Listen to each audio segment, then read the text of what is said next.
Welcome back to my YouTube channel. आज की इस वीडियो में हम देख लेते हैं गोल्जी ऑपरेटर्स को। एक नेक्स्ट टर्मिनली है, और अगर आपने इससे पहले मेरी पिछली वीडियोस नहीं देखी तो आप वो देख लें। तो आज हम देख लेते हैं गोल्जी ऑपरेटर्स को। ये एक फ्लो चार्ट ड्रॉ किया हुआ है जिसकी वजह से इजीली समझ आ जाएगा गोल्जी ऑपरेटर्स की ऑर्गेनेली को। हमारे पास हमने पढ़ा था एंडोप्लाज्मिक रेटिकुलम को। एंडोप्लाज्मिक रेटिकुलम की जो एक हमने देखा कि ये न्यूक्लियस के साथ हमारे पास कॉन्टिन्यू होती है और एक्सटेंड हुई होती है प्लाज्मा मेम्ब्रेन तक। तो ये हमने एंडोप्लाज्मिक रेटिकुलम ड्रॉ किया हुआ है जिसमें आर भी शो किया हुआ है, राइबोसोम्स भी दिखाए गए हैं और एस भी दिखाए हुए हैं। तो हमारे पास जो राइबोसोम्स क्या बनाते हैं, हमारे पास राइबोसोम्स प्रोटीन बनाते हैं। अब ये जो प्रोडक्ट प्रोटीन्स बना रहे हैं वो सिर्फ एंडोप्लाज्मिक रेटिकुलम तक थोड़ी रहेंगे, वो तो पूरी बॉडी में ट्रांसपोर्ट होंगे। तो वो किस तरह ट्रांसपोर्ट होंगे, वो हमारे पास राइबोसोम्स जो प्रोडक्ट बनाएंगे, प्रोटीन्स या फिर एंजाइम्स, तो वो क्या करेंगे, आर को अपना प्रोडक्ट देंगे। आर से वो प्रोडक्ट जाएगा एस के पास, और एस जो है उनको पैक करके वेजिकल्स में बाहर भेज देगा। अब ये जो वेजिकल्स यहाँ से निकली हैं एस से, इनके पास क्या है, लिपिड्स हैं इनके पास एंजाइम्स हैं, इनके पास प्रोटीन्स हैं, ठीक है, और भी हो सकते हैं। लेकिन आप इनको याद रखें कि एंजाइम्स, प्रोटीन्स और लिपिड्स पैक होके एस ने निकाल दिए यहाँ से। तो बडिंग हुई है एस में। बड कहते हैं आउटग्रोथ को, सेपरेट आउटग्रोथ बनती है। अब क्या होगा, अब इन वेजिकल्स ने जाके इन स्टैक्स के साथ, इस ढेर के साथ जाके अटैच होना है। अब ये जो ढेर है ये क्या है, इस ढेर को हम कहते हैं सिस्टर्नी स्टैक्स, यानी ये ढेर है सिस्टर्नी का। सिस्टर्नी कहते हैं किसी भी सिस्टर्नी हमारे पास फ्लैट मेम्ब्रेन बाउंडेड सैक्स होती हैं, यानी ये थैलियाँ होती हैं इस तरह से कि ये फ्लैट होती हैं और एक मेम्ब्रेन बाउंडेड होती हैं। तो ये हमारे पास दिखा रही है कि जो फ्लैट भी है और मेम्ब्रेन बाउंडेड भी हैं। तो ये ढेर पड़ा हुआ है सिस्टर्नी का। तो इनके साथ आके हमारे पास वेजिकल्स ऐड होती रहेंगी और इधर से वेजिकल्स जो है रिमूव होती रहेंगी। तो जिस फेज से वेजिकल्स ऐड हो रही हैं ये वाली, उस फेज़ को हम कहते हैं फॉर्मिंग फेज़, और जिस फेज़ से वेजिकल्स रिमूव हो रही हैं उस फेज़ को कहते हैं मैच्योरिंग फेज़।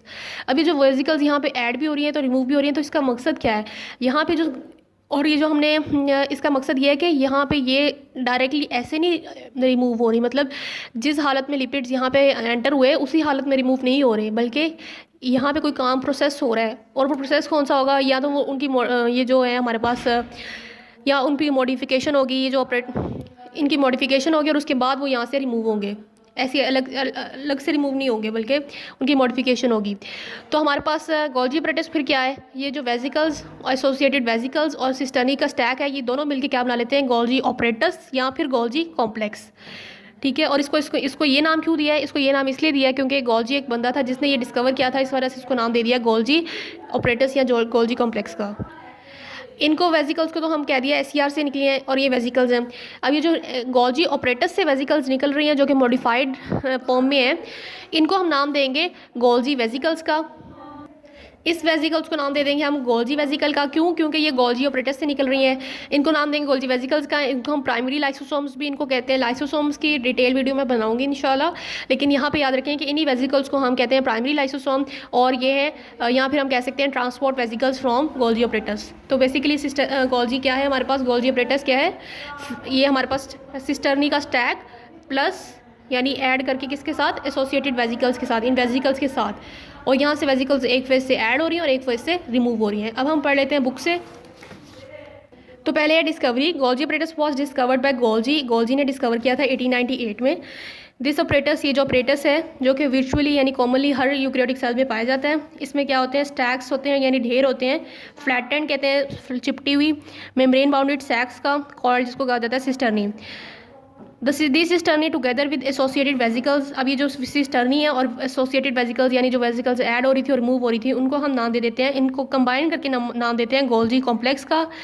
इट इज़, अब थर्ड हेडिंग आ जाएगी कॉम्प्लेक्स सिस्टम। ये कॉम्प्लेक्स सिस्टम है इंटरकनेक्टेड ट्यूब्यूल्स का, यानी ट्यूब्यूल्स हम कहते हैं सिस्टर्नी को।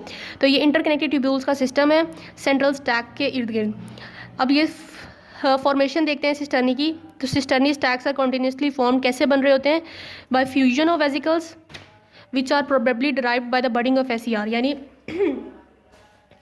यहाँ पे हमारे पास क्या हो रही है, फ्यूजन हो रही है वेजिकल्स के, किसमें, सिस्टर्नी स्टैक्स में। तो कैसे बन रहा है cisternae are formed by fusion of vesicles which are drive from S जो कि कहाँ से ड्राइव हो रही है, एस से ड्राइव हो रही है।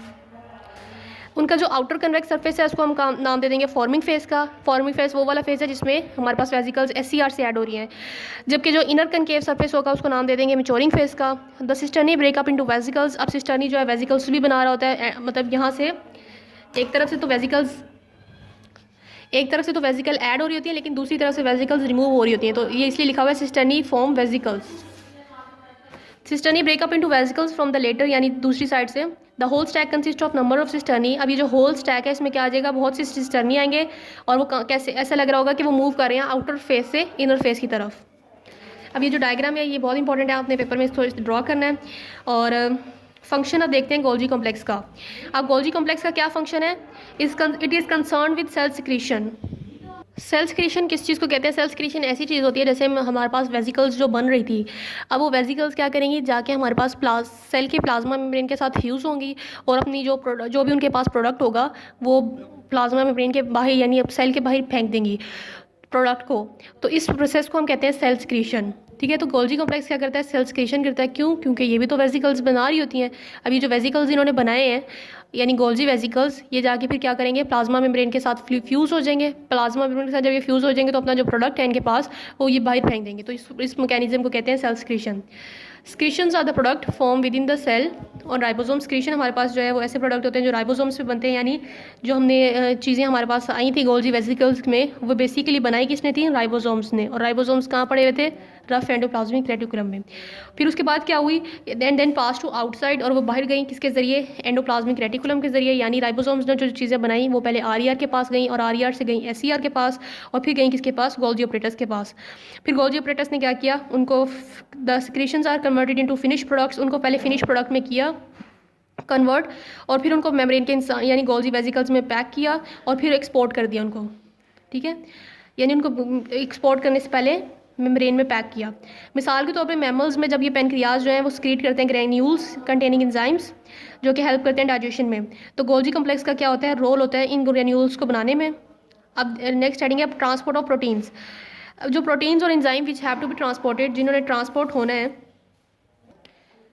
आउट ऑफ द सेल, जिन्होंने आउट ऑफ सेल जाना है, passing through the Golgi apparatus, वो पहले कहाँ से गुजरेंगी, गोल्जी ऑपरेटस से।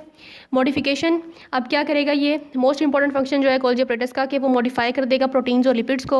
और वो क्या कर देगा, किस तरह उनको मॉडिफाई करेगा, उसके पास कार्बोहाइड्रेट्स होंगे तो उन कार्बोहाइड्रेट्स को प्रोटीन्स के साथ और लिपिड्स के साथ ऐड करता जाएगा और क्या बना लेगा, ग्लाइकोप्रोटीन और ग्लाइकोलिपिड्स। हमारे पास जब कार्बोहाइड्रेट्स और लिपिड्स ऐड होते हैं तो क्या बनाते हैं, ग्लाइकोलिपिड्स। जब कार्बोहाइड्रेट्स और प्रोटीन्स ऐड होते हैं तो क्या बनाते हैं, ग्लाइकोप्रोटीन्स। इनको कहते हैं कॉन्जुगेटेड मॉलिक्यूल्स। ये आपने सेकंड चैप्टर में पढ़े होंगे, अगर नहीं पढ़े तो अब मैं इंशाल्लाह पढ़ा दूँगी। तो ये था हमारे अगर आप चाहते हो कि कोई और ऑर्गेनेली पढ़ाएं या अगर आपको कोई समझ नहीं आया तो आप कमेंट सेक्शन में मेंशन कर सकते हैं।